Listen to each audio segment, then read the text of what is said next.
आज हम 3 अंक की कुछ रोचक जानकारियां इकट्ठी करके आपके लिए लाए हैं। देखिए, जिन लोगों का जन्म 3, 12, 21 या 30 को हुआ है, उनका मूलांक 3 होता है और इस 3 मूलांक का जो स्वामी होता है उसे बृहस्पति ग्रह माना गया है। इसका भी मूलांक 3 ही है। ये बुद्धि, ज्ञान और धर्म का प्रतीक है। धार्मिक दृष्टिकोण से भी 3 का महत्व बताते हैं। जैसे त्रिदेव, ब्रह्मा विष्णु महेश, 3 महादेवियां जैसे महागौरी, महालक्ष्मी, महासरस्वती। त्रिनेत्र, शंकर जी को त्रिनेत्र यानी 3 नेत्रों वाला बताते हैं। 3 लोक, स्वर्गलोक, पृथ्वी लोक, पाताल लोक। 3 काल, त्रिकाल।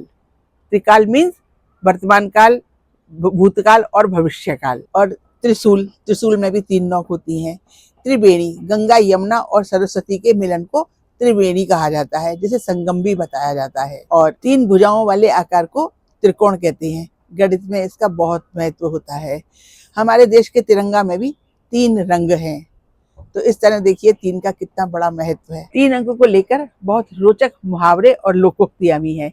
जैसे 3 तिगाड़ा काम बिगाड़ा, 3 13 होना, 3 बुलाए 13 आए, 3 5 करना, 3 लोक से मथुरा न्यारी और 3 दिन का मेहमान चौथे दिन हैवान। इस तरह से बहुत प्यारी प्यारी 3 अंक को लेकर के मुहावरे और लोकोक्तियां भी हैं। यह सबसे छोटी अभाज्य संख्या है जो केवल 1 और 3 से ही विभाजित होती है। अब किसी भी संख्या का योग अगर 3 आता है तो वह 3 से विभाज्य होगी। जैसे 123, 1 + 2 + 3 = 6।